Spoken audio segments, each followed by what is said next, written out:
परम पूज्य प्रथम कर्णियारिका रत्न श्री 105 विजयमती माता जी की जय। जैन धर्म की जय। कीर्त्या महत्या भुवि वर्धमानं त्वां वर्धमानं स्तुतिगोचरत्वं निनीशवस्मो वयमद्य वीरं विशीर्ण दोषाशय पाशबन्धम्।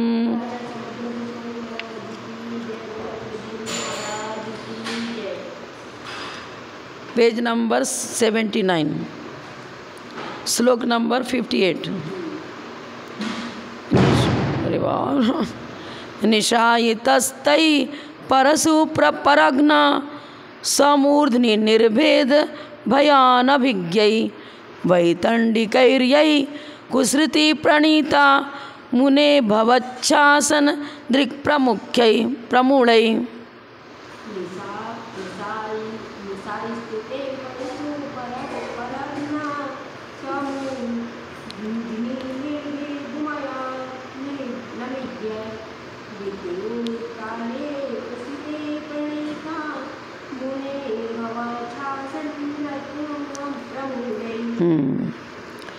निशायित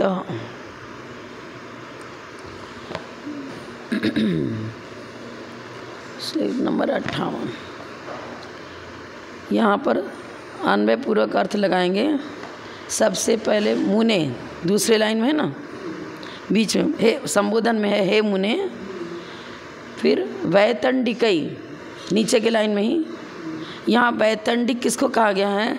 वो स्वसंवेदना वैतवाद है ना, माने वितंडावाद करते हैं, खाली झगड़ा करने वाली बात है, उसमें कोई सच्चाई है ही नहीं, मूर्खता ही नज़र आ रही है। ऐसे लोगों के लिए विशेषण दिया वैतंडिक। तो जो संवेदना द्वैतवादी हैं उनके लिए ये शब्द का प्रयोग आचार्य कर रहे हैं। वैतंडिकी, जिन वैतंडिकों के द्वारा, वितंडावाद करने वालों के द्वारा, अर्थात संवेदना द्वैतवादों के द्वारा, कुश्रुति माने कुमार्ग। अब जो आगम से, युक्ति से, प्रमाण से नहीं बैठता है, ऐसे सिद्धांत को रखना कुश्रुति है। श्रुति का मतलब क्या हो गया? कोई चीज़ का निर्माण करना बोलते हैं ना। तो आपने जो सिद्धांत निर्मित किया है वो कु अर्थात मिथ्या है, किसी प्रकार से सही नहीं है। कुश्रुति, कुमार्ग के प्रणीता, प्रतिपादन किया है आपने। जो संवेदना द्वैतवादी हैं वो वैतंडिक हैं, अर्थात वितंडावाद पैदा करने वाले हैं, कुमार्ग के प्रणेता हैं। सन्मार्ग नाम का विशेषण तो उनमें लग ही नहीं सकता, क्योंकि सच्चाई नहीं है। तई भवत शासन दिक् प्रमूढ़। भवत शासन याद है ना, संधि विच्छेद करेंगे तो भवत प्लस शासन दिक् प्रमूढ़, भवत शासन। अब यहाँ भवत सब जिनेन्द्र देव के लिए है। आपके शासन की दृक् मन दृष्टि से प्रमूढ़, वो मूढ़ हैं, जानते ही नहीं। जिन शासन से सर्वथा अनभिज्ञ हैं, उनसे अज्ञात हैं, उनका सारा सिद्धांत बेवकूफ़ी वाला, मूर्खता और मूढ़ता को लिए हुए हैं। जिन शासन की दृष्टि से बहिर्भूत जो भी सिद्धांत हैं उनमें तो मूढ़ता बनेगी बनेगी। एकांत, विपरीत, विनय, संशय, ज्ञान, ये 5 प्रकार का जो मिथ्यात्व है वो एकांतवादियों के यहाँ घटित होता है। कोई विपरीत सिद्धांत लेके बैठ गए, कोई एक धर्मात्मक वस्तु को मानकर बैठ गए, सब में अज्ञानता ही है। फिर देखो ऊपर की लाइन में लास्ट वाला, निर्भेद भयान अभिज्ञ। क्या हुआ? भेद माने खंडन। हमारे अद्वैतवाद का खंडन न हो जावे, इसका भय भी उन्हें नहीं है। अरे तुम जो बात रख रहे हो उससे तुम्हारा मत स्वयं खंडित हो रहा है, तुम्हें अपने मत के खंडन का भय भी नहीं है। खंडित हो जाने के भय को नहीं जानने वाले अनभिज्ञ। हमारा मत खंडित हो जाएगा, इसका भय भी तुम्हें नहीं है, इस भय से भी अनभिज्ञ हो। अनभिज्ञ बने अज्ञाता। ये कुल्हाड़ी जो हम हाथ में लिए हैं, ये कुल्हाड़ी कहीं मेरे सिर पर न गिर जाए, इसका डर तो रहेगा ना भाई, ढंग से उसका प्रयोग करेगा। अब ऐसे ऊपर उठाते हैं डालते हैं तो कहीं माथे पर थोड़ी फोड़ लेगा। पर ये इतने अनभिज्ञ हैं, अज्ञाता हैं, इनको हमारी बात मेरे ही मत का खंडन करने वाली है। मैं परमत का खंडन करने के लिए अपने सिद्धांत को रचा था। उनने अपने सिद्धांत क्यों रचा? हमारा मत एक स्वतंत्र मत बनना चाहिए, पर वो तेरा स्वतंत्र मत तेरे ही मस्तक पर कुल्हाड़ी मारने वाला हो गया, तुम्हारे ही मत का खंडन करने वाला हो गया। नि माने निशेष, भेद माने खंडन, हमारे मत का ही निशेष खंडन हो जाएगा। इसके भय से भी आप अनभिज्ञ हो। कौन? यहाँ संवेदना द्वैतवादी के लिए कर रहे हैं, उसका सिद्धांत ऐसा है जो उसके वचन से उसके ही मत का खंडन हो रहा है, और मेरे मत का खंडन हो जाएगा, इसके भय से भी वो अनभिज्ञ हैं। स्वमूर्धनी लिखा ना, स्वमूर्धनी माने अपने ही सिर पर, स्व माने स्वकीय, हाँ, मूर्धनी माने मस्तक, मूर्ध स्थान, ऊपर का स्थान बोलते हैं ना, मूर्ध माने प्रधान, अपने आंगों पांग में सबसे ऊंचा स्थान सिर का है, मस्तक का है। अपने ही सिर पर कुल्हाड़ी मार रहा। कुल्हाड़ी चलाई किस लिए थी? परघना, पर का घात हो, पर मत का खंडन करने के लिए। परशु का अर्थ तो कुल्हाड़ी होता है, उसका स्वकीय मत कैसा है? उस कुल्हाड़ी के समान है, जो चलाया तो था पर का घात करने के लिए, लेकिन घात हो गया स्व का। यह चीज़ है।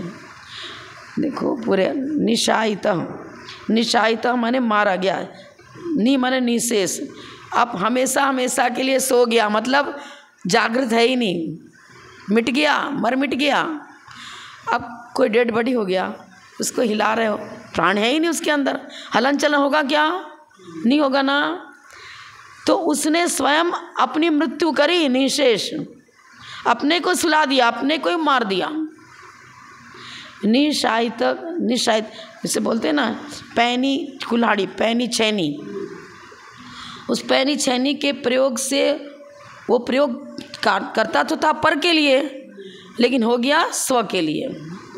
पर घातक कुल्हाड़ी को उसने कहाँ मारा? अपने ही मस्तक पर मारा। परघना परशु, दूसरे का नाश करने वाली थी कुल्हाड़ी, लेकिन हुआ क्या? निशायितस्तई स्वमूर्धनि, अपने ही मस्तक पर उसका प्रयोग कर डाला। किसके द्वारा? तई, उनके द्वारा, अर्थात संवेदना द्वैतवादों के द्वारा। परमत का खंडन करने के लिए जो सिद्धांत रखा गया था, वह सिद्धांत उस कुल्हाड़ी के समान हो गया, जो चलाया तो था दूसरे के मस्तक पर, परघना, दूसरे को मारने के लिए प्रयास किया था, लेकिन स्वमूर्धनी अपने ही मस्तक पर चल गया, खंडित हो गया। निर्भेद, हाँ, अब वो क्या है ना, यहाँ विसर्ग होना चाहिए था, क्योंकि अपन जो प्रयोग करते हैं ना, अब इन्होंने लिखा ही नहीं है, निशायित लिखा है, ऐसे होना चाहिए निशेष। उपसर्ग आदि का प्रयोग करते हैं, निश प्रयोग करते हैं तो र का विसर्ग होता है, तो निर्शायितस्तई होना चाहिए। अब दूसरी पुस्तक में देखो, यहाँ भी ऐसे ही है, तो व्याकरण से भी डिक्शनरी में देखना पड़ेगा। नि का विसर्ग का रेफ होना चाहिए या फिर स होना चाहिए। अब देखो व्याकरण पर देखकर बताना पड़ेगा, लेकिन अर्थ तो यही लिख रहे हैं कि निशेष घात कर दिया।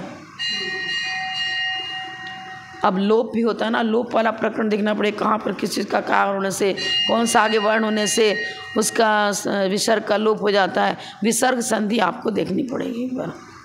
मेरा प्रैक्टिस में तो कोई है नहीं, मैं जब आश्रम में पढ़ाती थी आज से 30 बरस पहले, जब वो प्रैक्टिस में था, नहीं प्रैक्टिस में नहीं। अर्थ पूरा हो गया ना, क्लियर? भवत शासन दृक् प्रमूढ़, आपके शासन को जो नहीं समझ पा रहे हैं, जानकारी जिनको नहीं है, उनसे मूढ़ है, वही व्यक्ति ऐसा करेगा। और वो व्यक्ति यहाँ किसके लिए रखा गया है? संवेदना द्वैतवाद के लिए। टीका देखो, पर पक्ष को दूसर लगाने में प्रमुख, संवेदना द्वैतवादी वैतंडिक है। यहाँ श्लोक में वैतंडिक शब्द का प्रयोग किसके लिए किया है? संवेदना द्वैतवादी। वो क्या कर रहे थे? परपक्ष को दूषण लगाने की प्रमुखता रखने वाले थे। उनका प्रमुख उद्देश्य क्या था? परपक्ष का दूषण करना।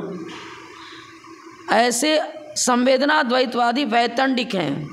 इन्होंने बुरी प्रतीति अर्थात दुष्ट ज्ञान दूसरों को दिया है। दूसरे को दुष्ट ज्ञान दिया। क्यों? उन्हें अपने मत के द्वारा दूसरे की बुद्धि भी बिगाड़ी। अब मिथ्यात्व जो चला रहे हैं, चाहे एकांत वाले हों चाहे विपरीत वाले हों, वो क्या कर रहे हैं? अपने प्रवचन के द्वारा, अपनी देशना के द्वारा दूसरे में भी तो मिथ्यात्व का संचार कर रहे हैं, उनको भी तो विभ्रम में डाल रहे हैं। एकांत, विपरीत, विनय, संशय और अज्ञान, ये 5 प्रकार का जो अलग अलग जैन दर्शन को छोड़कर जो अन्य प्रकार के 5 प्रकार के मिथ्या दृष्टि हैं, उनका ज्ञान मिथ्या से ग्रसित होने के कारण दुष्ट ज्ञान ही तो है। और अपना प्रचार धर्म के नाम पर कर रहे हैं, दूसरे को दे रहे हैं। तो स्वयं भी ठगना, दूसरे को भी ठगना। स्वयं भी पत्थर की नाव बैठा, वो भी डूबेगा और दूसरे को भी डुबाएगा। दुष्ट ज्ञान उसने दूसरे को दिया, अर्थात दूसरे को भी विभ्रम में डाल दिया, विपरीत मार्ग दिखा दिया। हे मुने, हे भगवान, वे माने वे वैतंडिक आपके शाद्वाद शासन की दृष्टि से विपरीत हैं।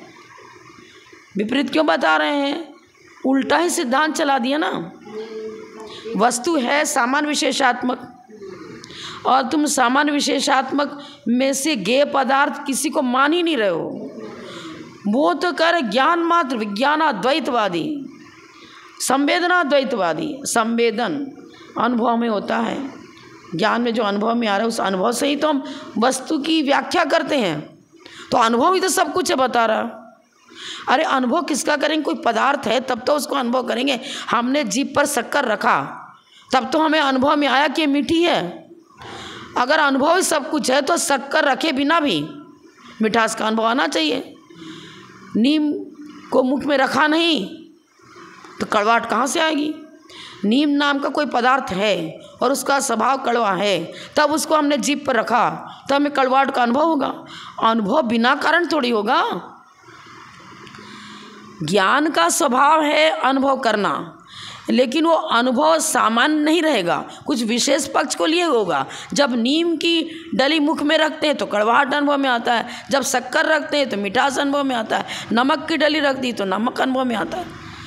अकेला कोरा सामान्य अनुभव क्या बताएगा? जैसा ज्ञेय का स्वरूप है वैसा ही तो अनुभव से जाना जाएगा, और ज्ञेय है ही नहीं, किसका अनुभव? आत्मा का स्वरूप है ही नहीं, आत्मद्रव्य है ही नहीं, पुद्गल द्रव्य है ही नहीं, जीव द्रव्य, पुद्गल, धर्म, अधर्म द्रव्य ही नहीं है, किसका अनुभव, किसकी जानकारी? बात ये है ना, खंडित होता है। प्रमूढ़ लगा दिया, माने पूर्ण प्रकृष्ट रूप से मुड़ता ही मुड़ता है ऐसे वालों में। तो शाद्वाद शासन से विपरीत है उनका मत, प्ररूढ़ है वो, प्रमूढ़, खंडित हो जाने के भय को नहीं जानने वाले हैं। अरे मेरे वचन से मेरा ही मत खंडित हो रहा है, इसके भय को भी नहीं जानते, इस भय से भी अनभिज्ञ हैं। उन लोगों ने वह कुल्हाड़ी अपने ही सिर पर मार ली। कुल्हाड़ी चलाई तो थी किसी वृक्ष को काटने के लिए, अन्य मत को, सिद्धांत को काटने के लिए, लेकिन वह फरसा पर मत का घातक नहीं हुआ, स्वमत का ही घातक हो गया। अरे अब ने हमारे मत का घात ना हो, इससे तो कम से कम भयभीत रहो, स्व की तो रक्षा करो। तुम्हारे तो इतनी घोर अज्ञानता है कि स्वमत का खंडन हो जाएगा, इसकी तरफ भी तुम्हारा ध्यान नहीं, इस भय से भी तुम अनभिज्ञ हो। ये लिख रहे ना, कोई फरसा चलावे और उससे स्व के मस्तक पर ही वो फरसा पड़ जावे, उसी का मस्तक फूट जावे। ऐसे ही वैतंडिक लोग हैं।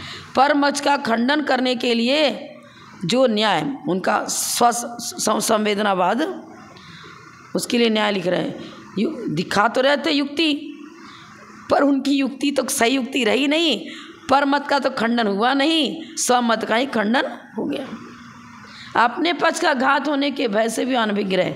वे शाद्वाद न्याय के नायक, गुरु के शासन, यहाँ जिनेन्द्र देव के लिए लिख रहे हैं, शाद्वाद न्याय के नायक उस जिन शासन की दृष्टि उनके पास नहीं रही, उससे अनभिज्ञ रहे, नहीं जाना, तो ऐसा रिजल्ट उन्हें प्राप्त हुआ। अगर जिन शासन को समझते तो ये स्वकीय मिथ्या मत उनके द्वारा प्रतिपादित नहीं होता, क्योंकि उनका अंतःकरण हृदय दर्शन मोह ही तो मिथ्यात्व है। दर्शन मोह का भेद है मिथ्यात्व। दर्शन मोह के उदय से आक्रांत है उनका अंतःकरण, इसलिए ऐसा हुआ। पर पक्ष को दूषण दे रहे थे, पर वो संवेदनावैतवादी ने दर्शन मोह के उदय से आक्रांत होने के कारण अपने मत को खंडित कर दिया, दूषित कर दिया। हो गया ऐसे तो पढ़ने की क्लास। आगे का 59। भवत्यभावोऽपि च वस्तु धर्मो भावांतरम भाव अर्हतस्ते भाव वद अर्हतस्ते प्रमीयते च व्यपदिश्यते च वस्तु व्यवस्थांग ममेय मन्यत।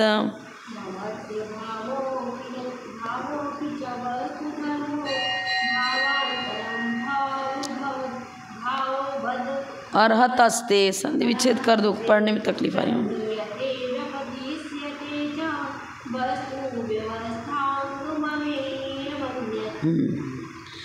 अब आपको आलाप पद्धति ध्यान में रखना पड़ेगा, या अन्य जो भी ग्रंथ आपने पढ़ा है, न्याय दीपिका वगैरह, और अभी भी यही पढ़ रहे थे, अस्थि के बिना नास्ति नहीं, नास्ति के बिना अस्थि नहीं। तो भाव मतलब अस्थि, भवति प्लस अभावो अपि, संधि विच्छेद करो पहले। भवति प्लस अभावः प्लस अपि, ए दोत परा लोपमकार, यहाँ भावों में ओ है, विसर्ग के स्थान पर पहले ऊ किया, ऊ को फिर ओ किया, फिर लोप कर दिया अपि का। अभावो अपि वस्तु धर्मो, अभाव भी वस्तु का धर्म है। कैसे? भावांतर की तरह, जैसे ज्ञान दर्शन सुख वीर, ये चारों अस्थि रूप हैं। तो ज्ञान की अपेक्षा से दर्शन, क्षयिक ज्ञान क्षयिक दर्शन, भावांतर, एक गुण से दूसरा गुण गुणांतर, भावांतर हो गया ना, है तो अस्थि रूपी। समय से सम्यक ज्ञान सम्यक चारित्र तीनों ही रत्नत्रय आत्मा का गुण है, सब अस्थि रूप हैं। लेकिन सम्यक दर्शन का जो स्वरूप है वो सम्यक ज्ञान का नहीं है, जो सम्यक ज्ञान का लक्षण है वो सम्यक, तो भावांतर हो गया ना।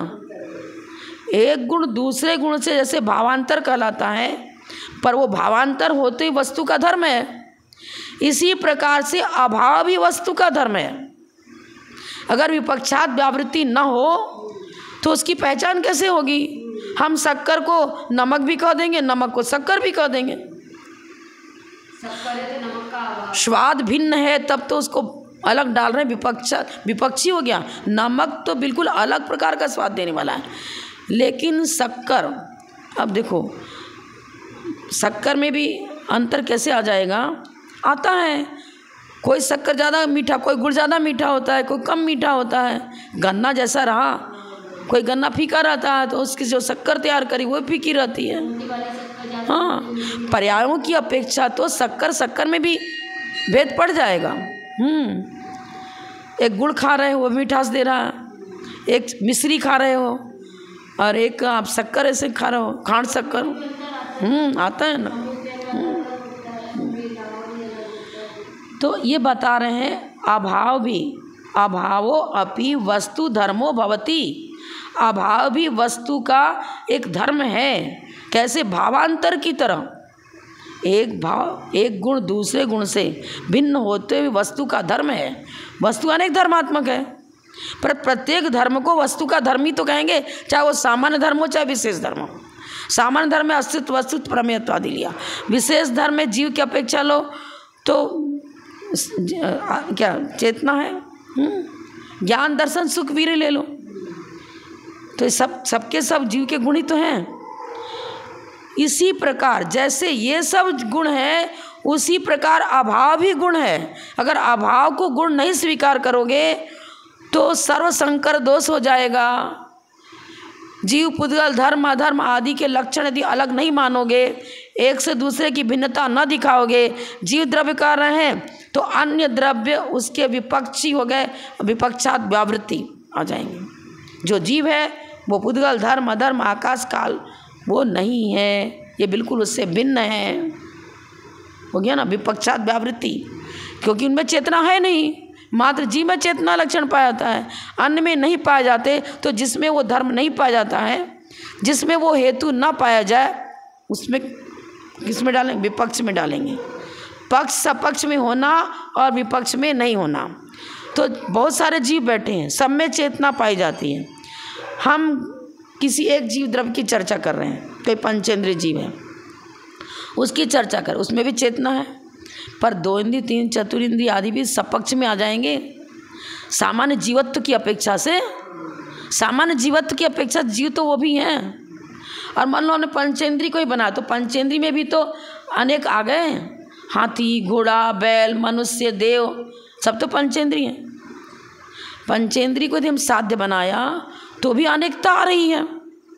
अब सभी के सभी सपक्ष में आ गए, और लेकिन जिनमें चेतना नहीं पाई जाती, सामान्य जीवत्व की अपेक्षा जिनमें चेतना नहीं पाई तो विपक्ष में आ गए। अगर हमने पंचेंद्रिय को साध्य बनाया तो एकेंद्रिय 2 चतुरिंद्रिय जीव भी विपक्ष में आ जाएंगे। पंचेंद्रिय जीव को हमने साध्य बनाया, उसको सिद्ध करना है, तो जिसमें 5 इंद्रिय नहीं पाई जाती है, 5 नहीं पाए, सब विपक्ष में चले जाएंगे। यहाँ बताना क्या चाह रहे हैं कि अभाव भी वस्तु का धर्म है। अगर विपक्षात व्यावृत्ति न करोगे तो वस्तु स्वरूप का निर्णय नहीं होगा, सर्वसंकर दोष आ जाएगा, सब एक रूप हो जाएंगे। ना कोई एकेंद्रिय कहलाएगा, ना कोई 2 इंद्रिय कहलाएगा, ना कोई पंच, क्योंकि आपने परिभाषा स्वरूप जो पंचेंद्रिय है उसमें स्पर्शन इंद्रिय तो है, लेकिन 5 इंद्रियां उसमें नहीं है, इसलिए विपक्ष में चला जाएगा कि सारे के सारे गुणधर्म स्पर्शन, रसना, घ्राण, चक्षु, श्रोत, 5 ही इंद्रियां जिससे प्राप्त नहीं है, उसको हम कैसे पंचेंद्रिय कहेंगे? नहीं कहेंगे। कोई एक इंद्रिय, कोई 2 इंद्रिय, कोई 3 इंद्रिय, तो विपक्ष व्यावृत्ति में ये सब निकल जाएंगे। तो विपक्षात व्यावृत्ति भी तो वस्तु का धर्म हो गया। हमने कई बार बताया सिद्धों में भी 4 अनुजीवी और 4 प्रतिजीवी हैं, पर वो प्रतिजीवी गुण को भी सिद्धों का गुण ही बता रहे हैं। ज्ञान, दर्शन, सुख, वीर्य, चाहे ज्ञान, चाहे दर्शन, चाहे सुख, चाहे वीर्य, ये तो अनुजीवी हो गया। और सूक्ष्मत, लघु, लघुत्व आदि जो है ना, अव्याबाधत्व, और सूक्ष्मत्व तो पुद्गल की पर्याय है, अवगाहनत आकाश का गुण है। और आयु कर्म के अभाव से क्या हुआ? आयु कर्म जब तक था तब तक सशरीरी था। तो 4 है इसमें अनुजीव, माने पर पक्ष, संसार जब तक सशरीरी था तब तक ये मूर्त कहलाता था, अब अमूर्त कहलाने लग गए। मूर्त था ना पहले, सशरीरी था, अब इंद्रिय गोचर नहीं होते, तो सूक्ष्मत हो गया अमूर्त। अमूर्त, जितने अमूर्त है सब सूक्ष्म ही है, इंद्रिय गोचर नहीं होते हैं। जो इंद्रिय गोचर नहीं होता है अमूर्त है, लेकिन सूक्ष्मत है तो पुद्गल द्रव्य की पर्याय, इसलिए प्रतिजीवी कहा। इस तरह से लेना पड़ेगा। प्रमीयते च व्यपदिश्यते च, आचार्य बता रहे वस्तु व्यवस्था इसी प्रकार बनती है। प्रमीयते, प्रमाण का विषयभूत पदार्थ भी ऐसा ही है। अस्ति नास्ति दोनों धर्मों को एक साथ एक ही वस्तु में घटित करता है। सम्यक प्रमाण मतलब सम्यक ज्ञान, सम्यक ज्ञान के द्वारा भी वस्तु का स्वरूप अस्ति नास्ति दोनों रूप में जाना जाता है। और व्यपदेश से कथन भी इसी प्रकार होता है। व्यपदेश भी अस्ति नास्ति पूर्वक होता है, और वस्तु का ज्ञान प्रमाण के द्वारा भी इसी प्रकार होता है, और वस्तु व्यवस्था भी इसी प्रकार बनती है। वस्तु व्यवस्था का ये अंग है, अंग निश्चयने का विषय, व्यवहारने का विषय। अस्ति नास्ति दोनों ही धर्म हो गए अंग, और अंगी कौन हुआ? वो वस्तु जिसकी चर्चा कर रहे हैं, दोनों ही धर्म है।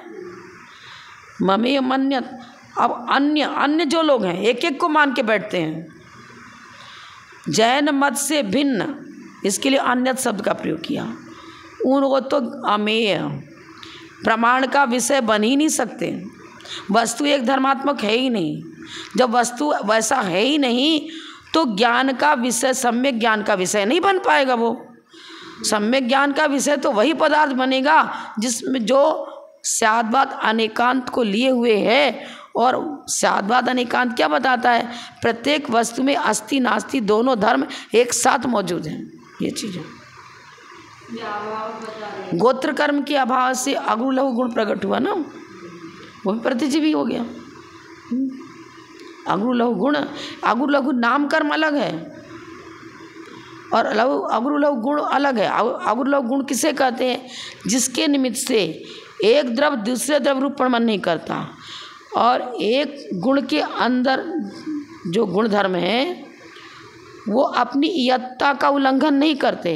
एक गुण दूसरे गुण रूप प्रमाण नहीं करता, एक द्रव दूसरे द्रव रूप प्रमाण नहीं करता। द्रव्य के अंदर रहने वाले गुण धर्म अपनी इयत्ता अपनी मर्यादा को छोड़कर बाहर नहीं निकलते। चेतना गुण जीव का गुण हो गया ना, ज्ञान दर्शन जीव को छोड़कर बाहर निकल के भाग सकता है क्या? आत्म प्रदेश जितने हैं उसकी इयत्ता को लिए हुए ही उसी, तभी तो आत्मा कितना शरीर प्रमाण और आत्म प्रमाण ही गुणधर्म है। ज्ञान की अवगाहना कितनी बढ़ेगी? जितनी जीव की अवगाहना है उतनी उसके गुण की अवगाहना है। अरे तिल के अंदर मान लो तेल है, अब हम तिल जितना प्रमाण है उतनी प्रमाण तो उसके अंदर रहने वाला तेल है। मिश्री की डली है तो उसके अंदर वाला मिठास है, मिश्री प्रमाण ही तो हो गया ना। छोड़ करके बोले हमें बाहर जाना, अरे तो मिश्री के छोड़ करके मिठास अलग पड़ी हो, मिश्री अलग पड़ी हो, बनेगा क्या? ऐसा आता है ग्रंथ में, एक गुण दूसरे गुण रूप प्रमाण नहीं करते हैं, एक द्रव दूसरे द्रव रूप प्रमाण नहीं करता और द्रव्य के अंदर रहने वाले जो गुण धर्म है अपनी इयत्ता अपने प्रदेश उसका प्रदेश को लेकर बाहर नहीं जाते। अगुरु लोग, हाँ वही तो सद्गुण हानि है। दूसरे शब्दों में कह दो, अपने रूप में परमन स्वतःतुष्ट से ही परमन करेंगे, पर चतुष्टय रूप नहीं जाएंगे ना, अपने स्वचतुष्टय रूप ही परमन करेंगे। ज्ञान में जानने की ही शक्ति है, वो अन्य गुण रूप परमन नहीं करेगा। अस्तित्व अस्तित्व प्रमेय तो अपना जो जिसका जो स्वरूप है, जिसकी जो अर्थ क्रिया है, जिस गुण की जो अर्थ क्रिया है उससे वही अर्थ क्रिया होगी, अन्य रूप नहीं होगी। यही तो अगुरु लघु गुण है, अपने में ही परिणमन करेगा। षड्गुण हानि वृद्धि रूप जो परिणमन होगा वो भी स्वचतुष्टय को लिए हुए होगा। ये चीज़ है, उसका और डिटेल ऐसे दे दिया कि एक गुण दूसरे गुण परिणमन नहीं करते। अब अनंत गुण हानि असंख्यात गुण हानि आदि बता रहे हैं, तो ये हानि और वृद्धि जो बता रहे हैं वो स्वचतुष्टय की अपेक्षा से ही हानि और वृद्धि बताएंगे। हमारे गुण में स्वचतुष्टय माने स्वचतुष्टय रूप हानि और वृद्धि जो बता रहे हैं वो मेरे में जो हो रहा है क्या वही आप में हो रहा है क्या? भिन्न भिन्न है ना। हाँ, प्रत्येक द्रव्य अपने अपने स्वरूप को लिए हुए अनंत अपने स्वरूप को लिए हुए षड्गुण हानि वृद्धि को लेकर चलेगा, पर द्रव्य रूप नहीं होगा। जीव पुद्गल बन जाए, पुद्गल जीव बन जाए तो कैसे? ये कौन सी शक्ति है? अगुरु लघु गुण। वो अगुरु लघु गुण की अर्थ क्रिया तो षड्गुण हानि वृद्धि रूप है, पर वो अगुरु लघु गुण जो सिद्धों में प्रकट हुआ गोत्र कर्म के अभाव से। पहले उच्च गोत्री नीच गोत्री कहलाते थे, अब ना उच्च गोत्री ना नीच गोत्री। अब ये अगुरु लघु गुण का ये तो हमने नास्ति रूप अभाव रूप बताया कि भाई नाम कर्म के अभाव से अगुरु लघु गुण प्रकट हुआ। उसकी अर्थ क्रिया क्या है? षड्गुण हानि वृद्धि रूप है, पर षड्गुण हानि वृद्धि के और भी मतलब इनलार्ज करो, क्या करता है समझ में नहीं आ रहा है। अरे एक गुण दूसरे गुण की अर्थ क्रिया नहीं करेगा, ज्ञान गुण जानने का ही काम करेगा और उस ज्ञान गुण में ही षड्गुण हानि वृद्धि। दर्शन गुण अपने सचतुष्टय गुण अपने रूप को नहीं छोड़ेगा, अपने स्वरूप को। सामान्य अवलोकन जो आदि बता रहे हैं, सम्यक दर्शन छायिक समझन हो चाहे उपसम हो, वो अपने स्वरूप को लेके हुए हैं, उसी रूप में हानि वृद्धि आदि होगी। एक गुण दूसरे गुण रूप परिणमन नहीं करेगा। षड्गुण हानि वृद्धि कहो तो उसी में भी ये बात भी गर्भित है। षड्गुण हानि वृद्धि का कार्य ये भी है कि वह एक द्रव्य को दूसरे द्रव्य रूप परिणमन नहीं करने देता है और प्रत्येक गुण की अपनी अपनी अर्थ क्रिया अपने अपने रूप में होती है। हानि वृद्धि हो रही है तो ज्ञान गुण ज्ञान में ही बन रहा है हानि वृद्धि रूप, दर्शन दर्शन में ही हानि वृद्धि कर रहा है। ये चीज़ है। बड़ी माता जी ने सब बताया था सर। श्रवण बेवला में स्वाध्याय हुआ था, मैं क्या पृष्ठ नंबर श्लोक नंबर याद करके नहीं रखती हूँ और लिख के भी नहीं रखती, ये बात हो जाती है लेकिन है ये बात एग्जैक्ट है। कैसे करे, अनुभव में भी आ रहा हो भी नहीं, हाँ रहेगा। और ज्ञान को ज्ञान ही कहेंगे। वो सुख वीर आदि में थोड़ा वीर्यांतराय कर्म के क्षयोपशम से क्षयोपशमिक वीर हुआ और क्षय हो गया, वीर्यांतराय का भी क्षय हो गया तो अनंत वीर्य प्रकट हुआ। वो ज्ञान का कार्य थोड़ी है। वीर्यांतराय कर्म के सर्वथा नाश से अंतराय कर्म का नाश हो गया पूरा ही ना। घात्या कर्म में ज्ञानावरण दर्शनावरण मोहनी अंतराय सब नष्ट हुआ, चारों के चारों क्षयिक हो गए। चारों का कारण अलग अलग। ज्ञानावरण कर्म के क्षय से क्षयिक ज्ञान, दर्शनावरण कर्म के क्षय से क्षयिक दर्शन, वीर्यांतराय कर्म के क्षय से क्षयिक वीर्य, और सुख मोहनी कर्म के अभाव से दर्शन में चात मुनि दोनों अनंत सुख। फिर अलग अलग जब कारण हेतु अलग अलग है, कार्य भी अलग होगा। एक कारण दूसरे कारण में नहीं, एक कारण दूसरे का काम नहीं करेगा। ज्ञानावरण ज्ञान गुण को ढकने का काम करेगा, दर्शनावरण दर्शन गुण को ढकने का काम करेगा। स्वकी व्यवस्था है, वो स्वकी व्यवस्था क्या, यही चीज़ है। जो कुछ परिणमन हो रहा है, हानि वृद्धि, परिणमन माने पर्यार्थिक न से परिणमन हो रहा ना, वही परिणमन में शुद्ध परिणमन है। शुद्ध पर्याय हो गई ना, सिद्ध भगवान की द्रव्य भी शुद्ध, पर्याय भी शुद्ध।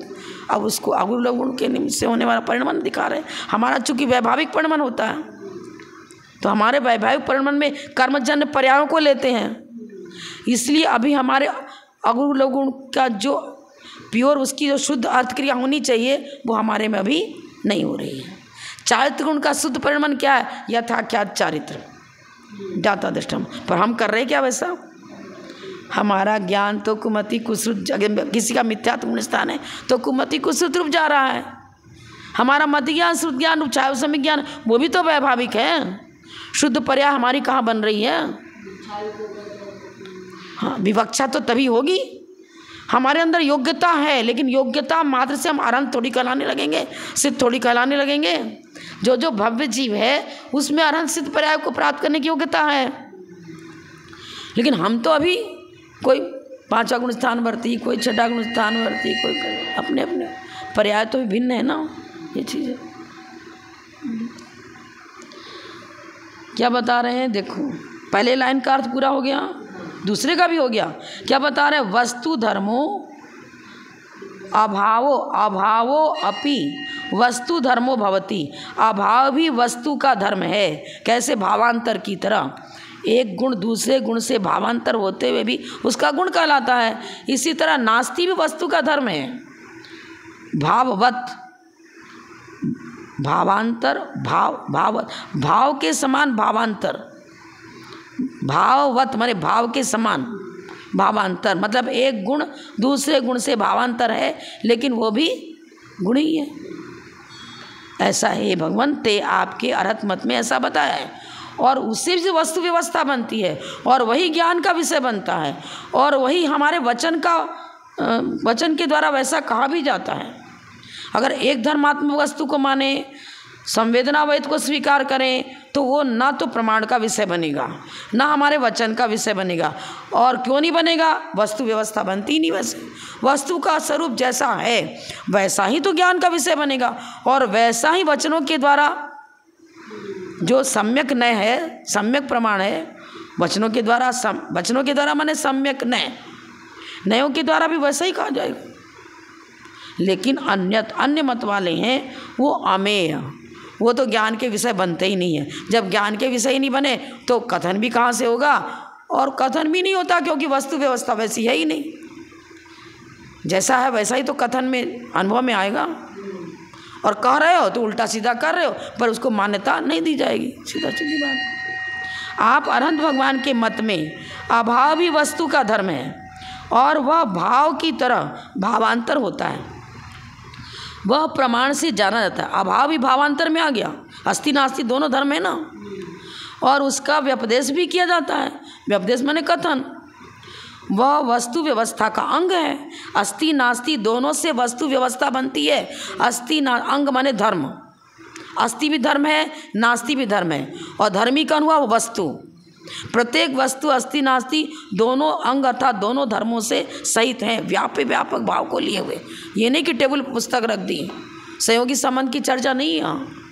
गुण और गुणी में सहयोगी संबंध नहीं होता है, व्यापक भाव होता है। व्यापक भाव को लिए हुए अभाव अस्ति और नास्ति दोनों हैं। इससे भिन्न अभाव प्रमाण गोचर नहीं है। सर्वथा अभाववादी शून्यवादी पढ़ चुके ना पहले। और सर्वत बौद्ध मत जो नास्ति कर अभाव रूपी है नहीं, नज़र आता है बस, वो तो काल्पनिक है, सब गलत हो गया ना। अगर हम तीसरे श्लोक को लेते तो नहीं बनेगा, 5 ही मिनट समय है। तो भावार्थ देखना तो देख लो इसको। यहाँ भावार्थ है पेज नंबर 239 239 बड़ी वाली पुस्तक 239। शून्याद्वैतवादियों का तर्क है कि न तो कोई बाह्य वस्तु रही है और न अभ्यंतर ज्ञान रूप वस्तु रही। शून्यवादी कौन है? वो तो संवेदना द्वैत में भी नहीं आएंगे, सर्वथा शून्य। तो आज संवेदना द्वैतवादियों को भी कह रहे हैं कि जब तुम्हारा भी अस्तित्व नहीं,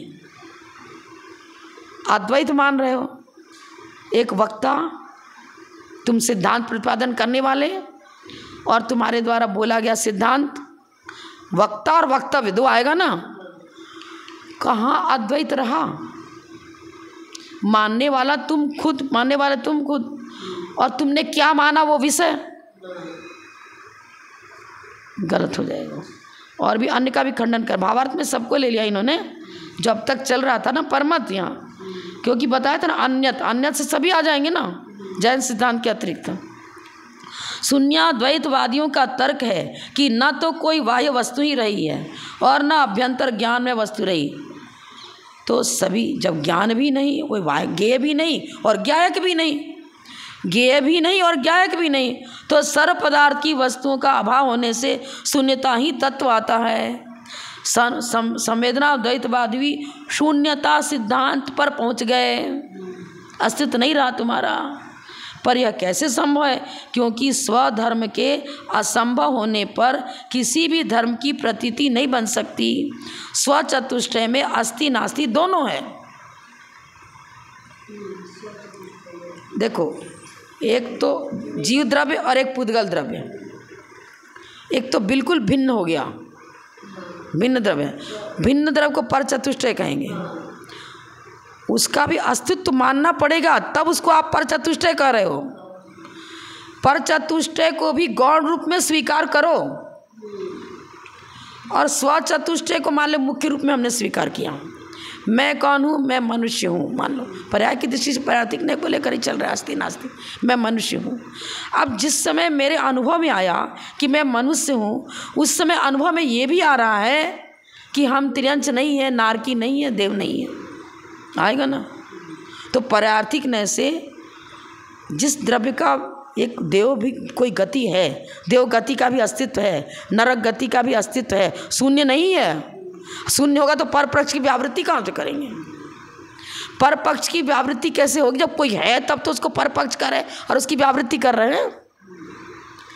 तो हमारे स्वचतुष्टय की जब हम चर्चा करते हैं उसमें स्वचतुष्टय मुख्य रहा, अर्पित, और अनर्पित के रूप में परचतुष्टय रहा। पर पक्ष की व्यावृत्ति भी तो धर्म है।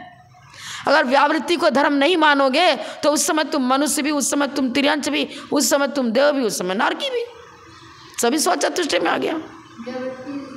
व्यावृत्ति मैंने गौण पक्ष में उसको डाल रहे हैं, अभाव कर रहे हैं।